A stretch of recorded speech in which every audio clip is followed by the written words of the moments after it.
Hello everyone, मेरा नाम है सुधांशु ओझा और आपका हमारे इस चैनल जनरल स्टडीज़ में वेलकम करता हूं। और जैसा कि गाइस, मैंने इससे पहले 3 लेक्चर ले चुका हूं मैं, जो कि मोहम्मद बिन कासिम और महमूद गजनवी या फिर गजनी और मोहम्मद गौरी, ये 3 लेक्चर ले चुका हूँ। छोटे छोटे लेक्चर हैं, आप उसको अगर आपने नहीं देखा तो आप ज़रूर देखें। और आज का जो हमारा टॉपिक है वो मोहम्मद गौरी से ही जुड़ा हुआ है, क्योंकि गौरी का ही गुलाम कौन था? कुतुबुद्दीन ऐबक था। और गौरी का सिर्फ एक गुलाम नहीं था, गौरी के थे ये 5 गुलाम। तो पांचों गुलाम को पहले हम देखेंगे। और गाइज, मैं आगे की जो वीडियोस है वो छोटे छोटे पीस में लेके आने वाला हूँ, यानी कि एक एक रूलर के हिसाब से ही लेके आने वाला हूँ। ना कि मैं पूरा दिल्ली सल्तनत काल एक वीडियो में पढ़ा दूँ और ना कि सारी चीज़ें एक बार बता दूँ। क्यों? क्योंकि लोग क्या होता है, अक्सर लोग पढ़ लेते हैं और आगे चल के छोटे छोटे रूलरों के बीच में कन्फ्यूजन हो जाती है। तो आपको कन्फ्यूजन भविष्य में होगी, जरूर होगी, क्योंकि पढ़ाई ऐसा है तो है नहीं, रोबोट तो है नहीं कि एक बार में आ जाए, धीरे धीरे करके आती है और बार बार रिवीजन चाहिए होती है। तो जिसकी वजह से अगर आपको किसी भी रूलर में अगर कोई दिक्कत हो तो मेरी वीडियो जो मैं रूलर के हिसाब से पढ़ाऊंगा, जैसे कुतुबुद्दीन ऐबक एक अलग वीडियो में आएगा, रजिया सुल्तान अलग में आएगी और इल्तुतमिश अलग में आएगा, अलाउद्दीन खिलजी अलग में आएगा। तो सारी अलग अलग वीडियो आएंगी ताकि किसी भी रूलर के बीच में अगर आपको डाउट हो आप सीधे जाके वीडियो देख पाए। तो इसी के साथ without wasting of time let's begin. और आज की वीडियो में स्टार्ट करते हैं। ये गुलाम के गौरी के कुछ 5 जो थे वो इसके गुलाम थे। हम देख लेते हैं कि करके कौन कौन से गुलाम थे, क्या क्या नाम था उनका, कहाँ कहाँ पर गौरी ने इनको अपना साम्राज्य संभालने के लिए दे रखा था कि यहाँ पे तुम संभालो और मैं तो अपने वहां से तुम्हें कंट्रोल कर लिया करूंगा। और एक चीज और, गौरी के कोई भी बच्चे नहीं थे, कोई भी गौरी गौरी के कोई बेटा बेटी नहीं थे। गौरी इन्हीं को अपना बेटा बेटी मानता था, ये चीज आप ध्यान रखना। तो जो उसका पहला गुलाम था वो होता है जियाद अल दीन महमूद। जियाद अल दीन महमूद नाम था इसका। ये घोर जो साम्राज्य था उसको देखने के लिए इसने इसको दे रखा था, किसको? जियाद अल दीन महमूद को। उसके बाद था तज अद-दीन यिल्दीज। तज अद-दीन यिल्दीज जो था उसको गजनी दे रखा था, पूरा गजनी देखने के लिए दे रखा था। और उसके बाद कुतुबुद्दीन ऐबक, जो कि दिल्ली देखने के लिए जिसको दे रखा था। 1194 बैटल ऑफ चंद्रावर, जब कन्नौज के राजा जयचंद को इसने जब हराया था, जिसने पृथ्वीराज चौहान का सेकंड बैटल ऑफ तराइन में, तराइन के द्वितीय युद्ध में साथ नहीं दिया था, उसको हराने के बाद कुछ दिनों बाद रुक के फिर वो चला गया था। कौन? गौरी कहाँ चला गया था? अपने यहाँ गजनी चला गया था, गजनी चला गया था, जिसकी वजह से यहाँ पर उसने अपना एक गुलाम बिठाया कुतुबुद्दीन ऐबक दिल्ली को संभालने के लिए पूरा। और फिर उसके चौथा गुलाम जो था वो था मोहम्मद बिन बख्तियार। मोहम्मद बिन बख्तियार जो उसका चौथा गुलाम था, मोहम्मद बिन बख्तियार, वो खिलजी। वो कहाँ का था? बंगाल का था। वो कहाँ का था? बंगाल का था। बख्तियार खिलजी बंगाल संभालने के लिए उसको दे रखा था। उसके बाद नसीरुद्दीन कुबाचा। नसीरुद्दीन जो कुबाचा, उसका 5वां गुलाम जो था वो उसने मुल्तान को कंट्रोल करने के लिए दे रखा था, ताकि वो मुल्तान पर अपना नियंत्रण रख सके। लेकिन होता क्या है कि जब पृथ्वीराज चौहान उसको जब गौरी को मार देते हैं तो उसके जब मरने की खबर इनको पता लगती है, तो जो जो चीज जिन जिन पर इनको एक नौकर बन के भेजा गया था ना, वो इन्हीं पर राज करना चालू कर देते हैं। कहते हैं हम अब यहाँ के राजा हुए, क्योंकि गौरी तो है नहीं, अब राज कौन करेगा? हम ही करेंगे। जिसकी वजह से कुतुबुद्दीन ऐबक ने भी फिर दिल्ली पर राज करना चालू कर दिया और एक गुलाम वंश की स्थापना कर दी, जो हम इस वीडियो में पढ़ने वाले हैं। तो जैसे ही गाइस आप सबको समझ में आ गया होगा कि मैं क्या बता रहा था। 5 गुलाम थे, नाम याद करना नहीं है, सिर्फ आपको एक समझाने की स्टोरी थी कि उसके 5 गुलाम थे। ये आगे चल के गुलामों ने ही फिर अपने आप में राजा बनते चले गए, और राजा का फिर इसका दामाद कोई बना, कोई उसका, फिर उसका, ऐसे बढ़ता बढ़ता चला गया। पूरी किंगडम, दिल्ली सल्तनत पूरी किंगडम तैयार हुई। तो अब हम देखते हैं कि 1206 से 1526 को ही क्या बोलते हैं? दिल्ली सल्तनत काल बोलते हैं उसको। दिल्ली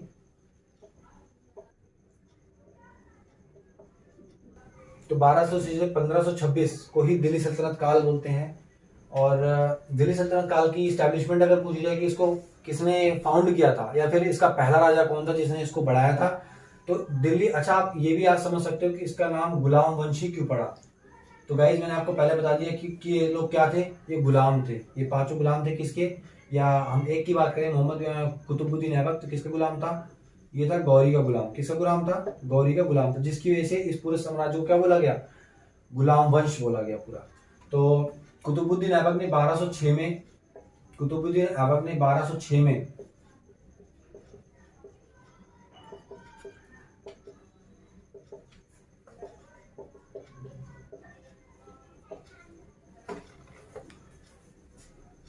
कुतुबुद्दीन कुतुबुद्दीन ऐबक ने 1206 में कुतुबुद्दीन ऐबक ने 1206 में इसकी स्थापना की थी। और कुतुबुद्दीन ने इसकी स्थापना के साथ साथ अब इसको ऐसा दर्शाया गया था, इसके जो कोर्ट हिस्टोरियंस थे, दो कोर्ट हिस्टोरियंस थे, एक का नाम था हसन उल निज़ामी, जिसने तजुल मासीर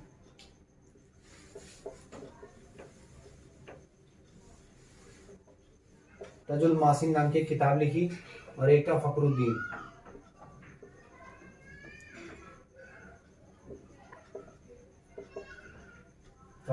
इसने क्या लिखी? तारीख मुबारक शाही।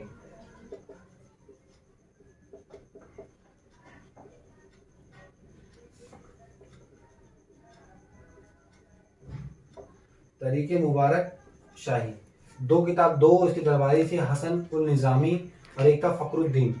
दो दरबारी थे, ये आपको नहीं मिलेंगे, छोटी मोटी किताबों बिल्कुल नहीं मिलेंगे। और तजुल मासीन, इसने क्या लिखी? तजुल मासीन नाम की एक किताब लिखी, इसने क्या लिखी? तारीख मुबारक शाही लिखी। तो जाहिर सी बात है कि ये दोनों जिसके कोर्ट पोइट थे, जैसे कुतुबुद्दीन ऐबक के दोनों कोर्ट पोइट थे।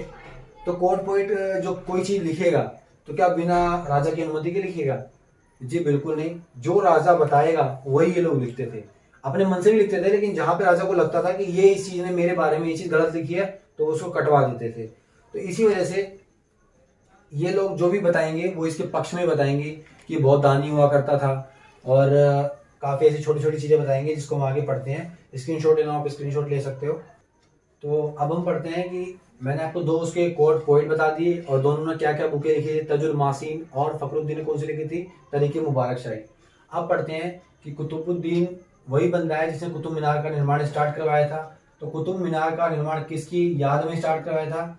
तो एक सूफी संत थे जिसका नाम था ख्वाजा कुतुबुद्दीन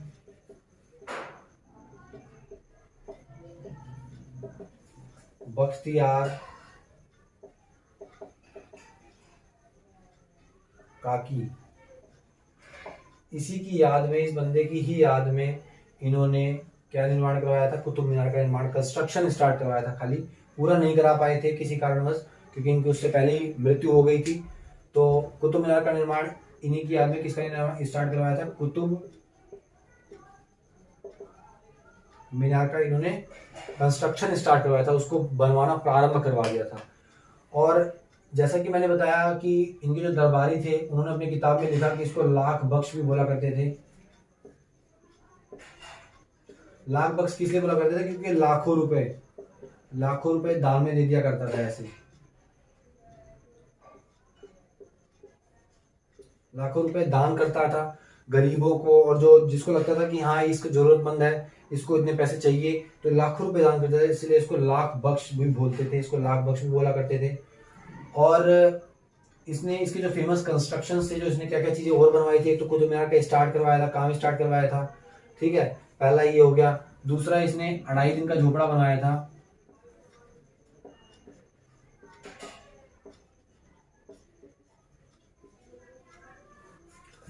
था, अजमेर में, ठीक है, जिसको अजमेर शरीफ बोलते हैं आज।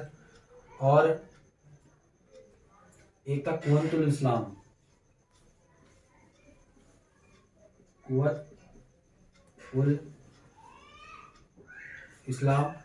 फर्स्ट मॉस्क्यू इन इंडिया, पहली मस्जिद थी भारत के अंदर जो किसने बनवाई थी? कुतुबुद्दीन ऐबक ने बनवाई थी। उसका नाम क्या था? कुव्वतुल इस्लाम, फर्स्ट मॉस्क्यू, या फिर मस्जिद ही लिख लो आप।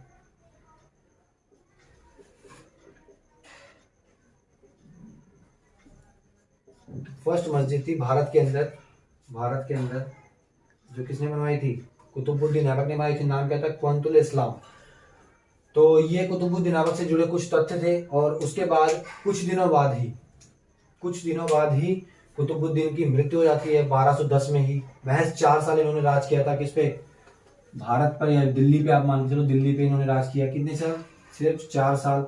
अपने गुलाम वंश को स्थापित करने के बाद इन्होंने सिर्फ 4 साल ही राज कर पाए थे। और आगे चल के इनकी डेथ हो जाती है। किस वजह से? ये चौगान खेल रहे होते हैं, चौगान, हिंदी में चौगान ही बोलते हैं उसको, इंग्लिश में पोलो बोलते हैं। लेकिन ये पोलो किस पे खेलते हैं? घोड़े पर बैठ के खेलते हैं। किस पे खेलते हैं? घोड़े पर बैठ के, जो आपने देखा होगा किसी किसी मूवीज में, वीडियोस में, डिस्कवरी पे, घोड़े के ऊपर बैठ के हॉकी टाइप स्टिक लेके और नीचे से गोल बॉल मारनी होती है। तो वो घोड़े पे बैठ के खेलने वाला जो आइटम था, बताओ इनके जमाने में भी था। हम तो आज देखते हैं इनके जमाने में भी था वो। तो उसी पे खेल रहे थे, लेकिन इनका किसी कारणवश डिसबैलेंस हुआ और इनका ये वहां से गिर पड़े, जिसकी वजह से इनकी मृत्यु हो गई। बुढ़ापे में थे ही, बूढ़े में खेलना जरूरी था, मत खेलते। लेकिन कुदरत का वही है कि जिसको जब मरना है तो उसे मरना ही है। तो 1210 में इनकी मृत्यु हो जाती है घोड़े पे चौगान खेलते वक्त। ठीक है, अब चौगान खेलते वक्त इनकी मृत्यु हो जाती है। फिर इनका बेटा जो होता है, एक होता है आरम शाह नाम का, इसका एक बेटा होता है आरम शाह नाम का इनका एक बेटा होता है, जो गद्दी पर बैठता है। क्योंकि अक्सर राजा जब एक्सपायर होने वाला होता है या फिर उसका टर्म हटने वाला होता है, तो उसका बेटा जो होता है वो राजकुमार, वही गद्दी पर बैठता है। तो सेम इसमें भी ऐसी हुआ, कुतुबुद्दीन ऐबक बूढ़े हो चुके थे या फिर उनके मरने के बाद मर ही गए थे तो 1210 में। तो उनके बाद कौन आएगा, उनका एक बेटा आया, कौन, आरम शाह नाम का एक बंदा आया, उनका बेटा था वो। लेकिन उसको देखा गया काफी सालों, कुछ महीनों तक उसको देखा गया, एडमिनिस्ट्रेशन पूरी रिस्पॉन्सिबिलिटी दी गई, राजा बनाया गया, लेकिन वो जनता की डिमांड्स को फुलफिल नहीं कर पा रहा था। जनता को जिस हिसाब से एक सशक्त राजा चाहिए था, वो हिसाब से बहुत लूज था, वो ढीला ढाला था, काम में कोई इंटरेस्ट नहीं था, दिलचस्पी नहीं लेता था। जिसकी वजह से इसको हटाकर, कुछ लोगों की मदद से इसको हटाकर कौन गद्दी पर बैठा था, इल्तुतमिश गद्दी पर बैठता है। और इल्तुतमिश जब गद्दी पर बैठता है तो इल्तुतमिश का भी आप जान लो, इल्तुतमिश कौन था। इल्तुतमिश जो था वो किसका गुलाम, वो दमाद और गुलाम, यानी सन इन लॉ और गुलाम स्लेव, दमाद भी था और गुलाम भी था। किसका, कुतुबुद्दीन ऐबक का। किसका था, कुतुबुद्दीन ऐबक का दमाद भी था और गुलाम भी था। कौन, इल्तुतमिश। जो कि आगे चल के इल्तुतमिश ने मतलब अपने साले यानी आरम शाह को हटा दिया और खुद गद्दी पर बैठा। तो उम्मीद करता हूं कि यहाँ तक की आपको वीडियो अच्छी लगी होगी और आप इसका भी स्क्रीनशॉट लेना चाहते हो तो स्क्रीनशॉट ले सकते हो आप।